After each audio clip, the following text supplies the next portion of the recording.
प्रणाम।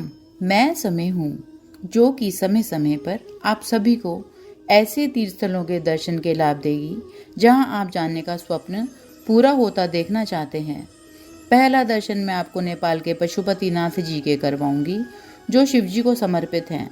फिर उनकी अनुमति से हम श्री मुक्तिनाथ जी जाएंगे। यहाँ जाने के लिए आपको हवाई यात्रा करनी है, जिसके लिए आपको पासपोर्ट की आवश्यकता होगी। पहले काठमांडू पहुँच पशुपतिनाथ जी के दर्शन कर हम आराम करेंगे और फिर वहाँ से हम स्वयंभू स्तूप और बुद्धि नीलकंठ स्टैच्यू, जिन्हें हम स्लीपिंग विष्णु के नाम से जानते हैं, उनके दर्शन करेंगे। अगले दिन पोखरा जाने के लिए हम फ्लाइट लेंगे, क्योंकि सड़क का रास्ता बहुत ही कठिन है।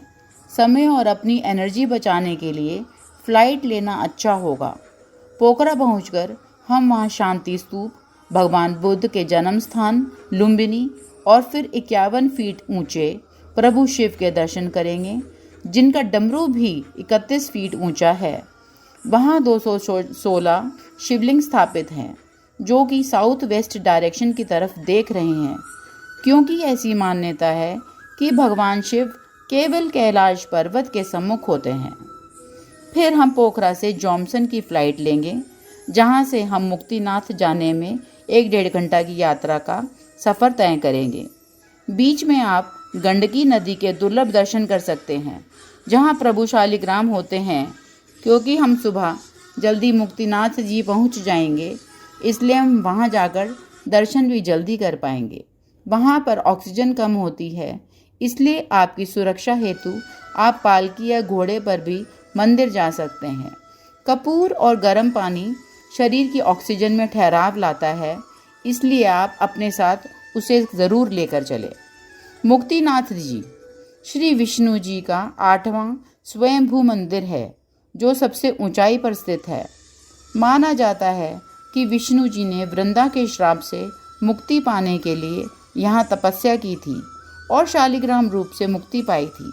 यहाँ के दर्शन कर हम भी कुछ कदम प्रभु हरि के पास जा सकते हैं और अपना मनुष्य होने का जीवन सफल कर सकते हैं।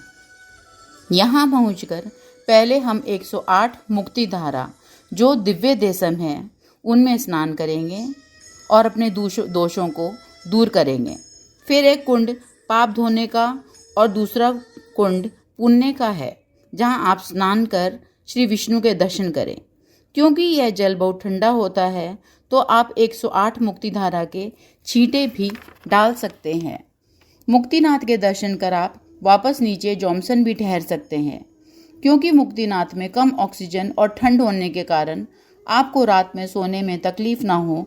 इसलिए अगर आपको लगता है कि आपकी सेहत ठीक रहेगी, तो आप वहां ठहर भी सकते हैं। रहने की व्यवस्था भी अच्छी है। फिर आप वहां से वस्तुएं, मंदिर के लिए शालिग्राम और भी कई चीज़ें ले सकते हैं, जो सिर्फ वहीं पर मिलती हैं। अगले दिन वापस पोखरा जाने के लिए तैयार रहें, जहां आप विंध्यवासिनी मंदिर, देवी फॉल, गुप्तेश्वर केव और सबसे बड़ी लेक फेवा लेक की बोटिंग भी कर सकते हैं, जहां आपको बोटिंग करने में बहुत आनंद भी आएगा। वैसे तो नेपाल में बहुत अद्भुत जगहें और भी हैं, जिनके लिए हमें समय की आवश्यकता है, परंतु अगर आप पहले ही सब कुछ कर चुके हैं, तो आप श्री मुक्तिनाथ जी के दर्शन करने के लिए 4 दिन भी ले सकते हैं। समय का सदुपयोग करें, यह समय ना निकल जाए। भगवान ने मनुष्य बनाया है आपको, इसका लाभ उठाएं। जय श्री राम।